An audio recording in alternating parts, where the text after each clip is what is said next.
Édition du journal sur Ecopolis Télévision. Mesdames, Messieurs, bienvenue à tous. Tout de suite, le sommaire. Les bateaux de pêche industriels sont enfin arrivés au port de Banana. Ces nouveaux navires destinés à moderniser le secteur halieutique en RDC seront officiellement réceptionnés lundi prochain à Boma avant l'inauguration par le chef de l'État Félix-Antoine Tshisekedi. Début du partenariat stratégique entre le gouvernement congolais et l'entreprise américaine Cobalt Metals. Cet accord porte sur l'exploration minière dans la région de Manono, dans le Tanganyika, connu pour son potentiel en lithium. Clôture en RDC du test national de sélection et d'orientation scolaire et professionnelle édition 2025. Dans ce journal, nous nous rendrons dans le Lualaba pour scruter le déroulement de cette 4e édition. À présent, le journal.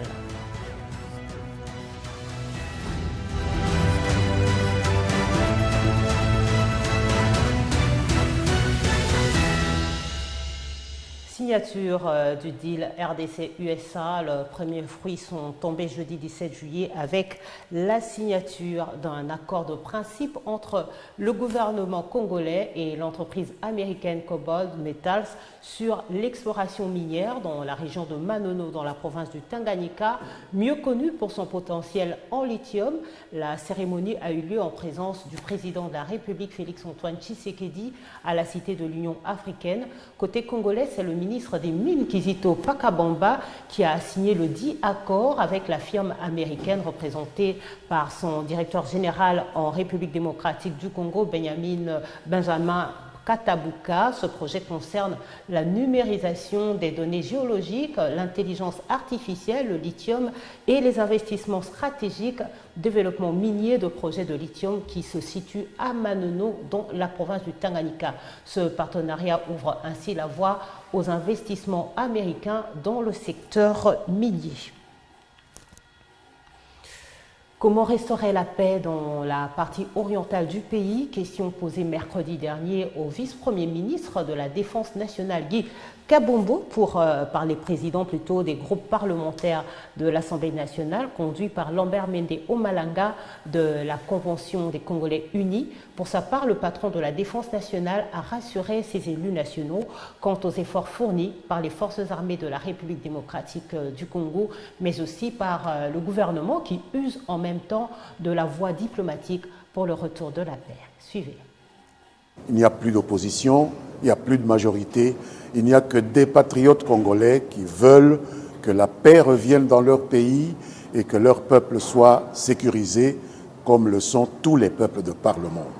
Je ne suis pas en mesure de vous donner tous les détails parce qu'il s'agit d'informations auxquelles nous avons accès en notre qualité d'élus de la nation congolaise. Et il se pourrait qu'il y ait là-dedans des informations d'ordre stratégique ou tactique que nous ne pouvons pas mettre sur la place publique, mais tout ce que je peux vous dire, c'est que nous sortons très satisfaits des réponses qu'il entend apporter à ce péril qui menace la nation. Juste après, les patrons de la Défense s'est dirigé à l'état-major du renseignement militaire, l'un des services clés des FARDC chargé des renseignements dans le domaine militaire et de la défense, dans les cadres de son itinérance, dans différentes structures et unités militaires de la capitale. La visite du numéro 1 de la défense est un motif de fierté pour le commandant de cet état-major, le général-major Jean-Roger Makambo, de voir que ses services de renseignement reçoivent, après plus de 15 ans, un ministre de la Défense dans ses installations. Au cours d'un briefing sectoriel, le commandant du service a présenté brièvement un aperçu du mode de fonctionnement des services de renseignement dans toutes les zones de défense de la RDC au numéro 1 de la défense. Face aux difficultés qui plombent le bon fonctionnement de cette unité militaire, on a rassuré la résolution idoine. Une visite guidée des quelques installations des services de renseignement a également marqué cette descente du vice-premier ministre, ministre de la Défense, avant de la clôturer par une photo de famille. Pendant ce temps, en diplomatie, Massad Boulos, conseiller principal des États-Unis pour l'Afrique, s'est entretenu jeudi à Doha, au Qatar, avec Mohamed bin Abdulaziz, ministre d'État qatari aux Affaires étrangères, sur la situation sécuritaire dans l'est de la République démocratique du Congo, où la montée de violence menace la stabilité régionale, tout en soulignant l'importance d'une action conjointe pour soutenir les efforts de paix et renforcer les institutions locales. Cette rencontre fait suite aux échanges le même jeudi entre le ministre d'État qatari chargé de l'Intérieur, Cheikh Abdulaziz bin Faisal, le ministre de l'Intérieur du Rwanda, et le vice-premier ministre de l'Intérieur congolais, Jacquemain Chabani, toujours à Doha, autour de la coopération bilatérale et les mécanismes de travail conjoints. Actualité toujours, accord signé entre le Rwanda et la RDC le 27 juin dernier à Washington. Kigali prend acte et ratifie après le Conseil des ministres tenu à Urugwiro Village le mercredi dernier, tel que publié dans un communiqué du gouvernement rwandais indiquant que cet accord constitue une avancée significative vers la résolution des préoccupations sécuritaires de Kigali, le rétablissement de la paix dans la région des Grands Lacs et le renforcement de l'intégration économique régionale. Le Rwanda réaffirme son engagement à mettre en œuvre les dispositions de l'accord tout en saluant les efforts menés dans le cadre des pourparlers de Doha facilités par le Qatar. Direction le Congo central où une réunion urgente du Conseil provincial de sécurité extraordinaire élargie aux autres quantités comme les députés nationaux et provinciaux, mais aussi les conseillers communaux également y ont été conviés, tout comme les autres forces vives. C'est le gouverneur Grace Bilulu qui a tenu cette réunion avec comme menu une seule matière, la sécurité au Congo central. Plusieurs résolutions ont été prises par le gouverneur de province, Grace Kwanga Maswengi Bilulu, pour endiguer le banditisme urbain à Matadi, chef-lieu de la province du Congo central. Première décision, disposer des éléments PEM pour appuyer la police nationale pour la sécurisation de la ville de Matadi. 2. Retirer tous les éléments PNC en détachement, sauf dans les institutions financières. Donc, intensifier le patrouille mixte police, ériger les barrières la nuit dans le seul objectif de traquer les inciviques jusqu'à 4 heures du matin. À la mairie de Matadi, réglementer l'aire de circulation nocturne des motos ne devant pas dépasser 23 heures jusqu'à 4 heures. C'était au cours d'un conseil provincial extraordinaire de sécurité élargi aux comités locaux de sécurité qu'il a présidé le mercredi 16 juillet 2025 dans la salle Patinzouzi de la mairie de Matadi. Outre les membres qui le composent, y étaient associés le membre de la société civile Force Vive de la Nation, les députés provinciaux ainsi les conseils communaux élus de Matadi, mais aussi le responsable des cours et tribunaux tant civils que militaires. Cette rencontre fait suite à quelques comportements indécents de certains inciviques qui dérangent la quiétude de paisibles citoyens dans la ville de Matadi. En sa qualité de garant de la sécurité en province, Grace Kwanga Maswengi Bilulu tient mordicus à réserver une réponse farouche à ces fléaux. Car, a-t-il indiqué, les questions sécuritaires impactent sur la gouvernance politique avec des effets contraignants sur le développement de la province. Raison de plus de s'en approprier. Il faudrait retenir que la situation sécuritaire au Congo central reste globalement calme sur l'ensemble de la province, hormis quelques cas isolés, notamment dans les villes de Boma et Matadi, dus au banditisme urbain, phénomène qui touche toutes les grandes villes du monde. En éducation, les épreuves du test national de sélection et d'orientation scolaire et professionnelle organisées du jeudi au vendredi pour les élèves de la 8e année secondaire sur toute l'étendue du pays a bien vécu avec la participation d'1 590 471 élèves dont 722 893 filles, soit un taux de 47%, un record depuis 2022, année de son lancement. Pour la province éducationnelle du Lualaba, les dites épreuves lancées le jeudi dernier par le vice-gouverneur Clément Fumunji se sont déroulées sans incident majeur. Je vous invite à suivre. Institué en 2022, le TENASOSP test national de sélection et d'orientation scolaire et professionnelle a été officiellement lancé sur l'étendue nationale le jeudi 17 juillet. À Kolwezi, la cérémonie officielle a été présidée au complexe scolaire Salvatore par le vice-gouverneur du Lualaba, Clément Mufondjichinat Karl, en présence de plusieurs autorités locales, des membres du comité provincial Lualaba 1 et une délégation de la capitale venue superviser les épreuves. Prenant la parole, le directeur provincial de l'éducation nationale et nouvelle citoyenneté Lualaba 1, Bonaventure Mukubukamba, a remercié la province pour son soutien à l'éducation et a invité les candidats à plus de sérénité. Chers élèves, toutes les questions que vous allez affronter sont tirées sur les matières inscrites au programme national vu à l'école et exercices réalisés en classe le long de votre cursus scolaire.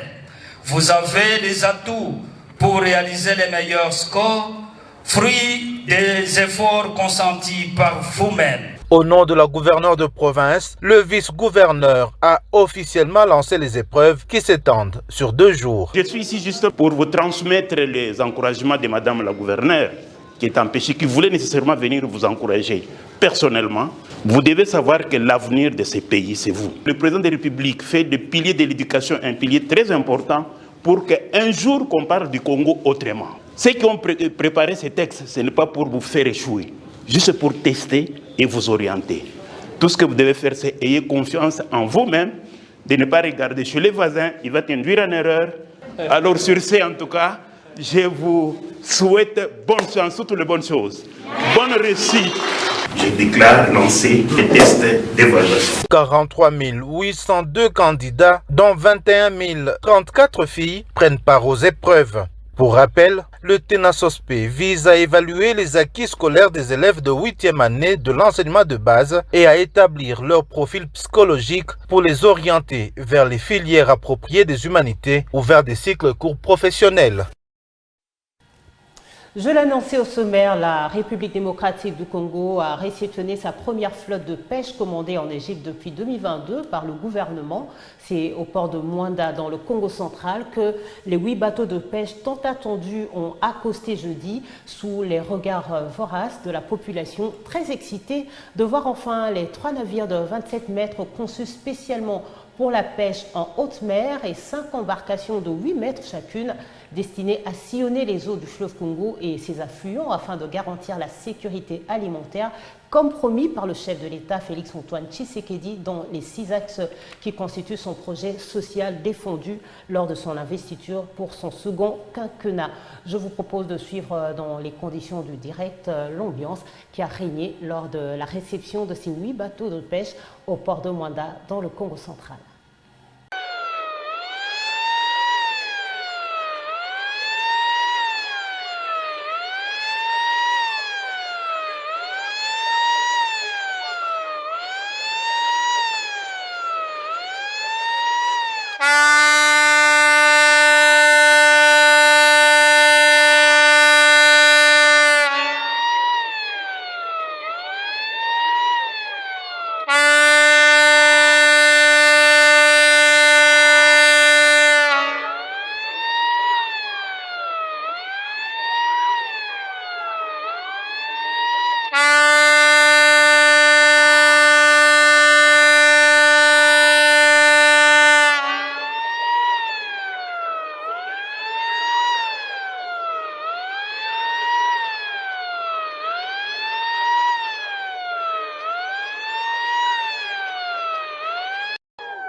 Autre chose à présent, 800 mètres de câbles en cuivre appartenant à la Société nationale d'électricité ont été volés à Likasi dans le Haut-Katanga dans la nuit de mardi à mercredi dernier, desservant la ligne haute tension 51, plongeant ainsi toute la ville, mais également les environs, dont Kavlopoe, Kambov, Panda, Lufira et Mandingusha dans le noir. Suivez. toute la population est dans les zones les plus minutes, puisqu'il y a Chituru qui alimente, que ce soit Kapolowe, que ce soit Kambov et la ville ici urbaine de Mikasi. Par ailleurs, l'évacuation des 75 MW en provenance de la centrale hydroélectrique de Mwadingu-Chakoni via Lufira est devenue impossible, entraînant ainsi une interruption complète du réseau régional. Le centre de distribution de Likasi, par la voix de son responsable, Ilunga Kishimba Delphin, a appelé la population à la patience. De son côté, Lucien Bouya, responsable du poste et ligne de Likasi, a plaidé pour une sécurisation renforcée de cette infrastructure critique. Ce n'est pas la première fois que les lignes de haute tension de la SNEL font l'objet de sabotages ou de vols dans cette région minière stratégique. Ces actes récurrents compromettent gravement la distribution énergétique, ralentissent l'activité économique et exposent les populations à d'importants risques sanitaires liés à l'absence d'eau potable et des soins adéquats. Les autorités locales sont appelées à prendre des mesures urgentes de sécurisation alors que la dépendance énergétique de la région aux installations de Likasi reste critique.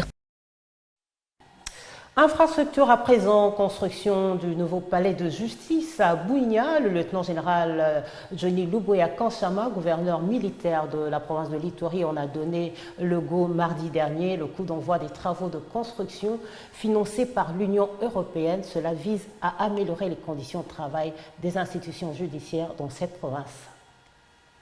La province de l'Ituri poursuit son élan de renforcer l'autorité de l'État, c'est là sur tous les plans.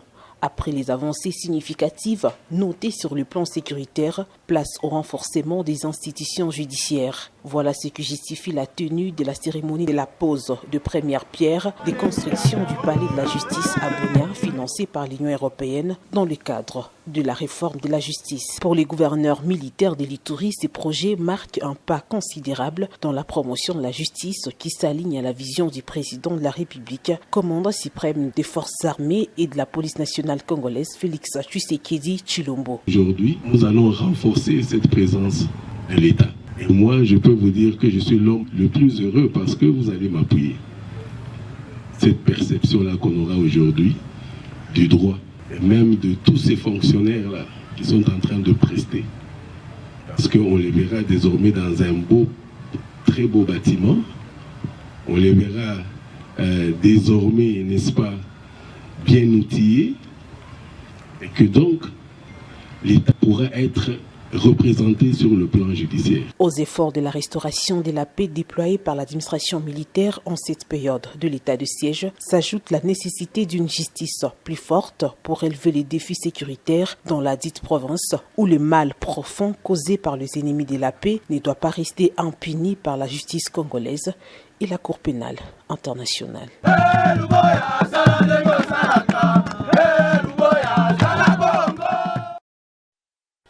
Dans le même registre, réhabilitation et modernisation de la route numéro 1 entre le Kasaï et le Halaba, longue de 850 km. Les travaux sur le tronçon Mweneditu en province de la Lomami et Kanyama-Kasese dans le Haut-Lomami évoluent de manière satisfaisante d'après le constat de nos équipes sur place. L'aperçu général aujourd'hui, c'est une route qui s'est bâtie selon les standards internationaux d'une largeur de 10 mètres, dont 7 réservés à la chaussée proprement dite. Des canaux d'évacuation des eaux et les accotements de part et d'autre de la route. 8486 mètres linéaires de caniveaux ont été réalisés, dont 100% pour ceux de 80 x 100 cm et 90% pour ceux de 60 x 60 cm, partant du point kilométrique zéro, localisé au niveau de la Banque centrale de Mweneditu. Nous rappelons que la deuxième phase de ce projet reprend 10,7 km sur le total de 15. Les ouvrages d'évacuation des eaux sont déjà réalisés à environ 50%, la priorité ayant été donnée aux zones jugées critiques. Des aménagements sont en cours d'exécution pour la pose de 2 ponts en béton armé au niveau de la rivière Moussadi, point kilométrique 7+500. Il est prévu sur ces tronçons une vingtaine de buses pour canaliser les eaux en dessous de la chaussée. Environ 10 sont en passe d'être placés. Une fois la préparation de cette deuxième phase achevée, la place sera enfin faite à la pose de la couche de roulement en bicouche. Les prévisions du constructeur voudraient que tous les linéaires de 15 km, soit d'un trait revêtu de bitume. Même si les usagers et les riverains auraient aimé voir déjà l'imprégnation commencer sur les premiers 4 km. Ces travaux de grande envergure sont à mettre à l'actif du président de la République et chef de l'État, son Excellence Félix Antoine Tshisekedi Tshilombo.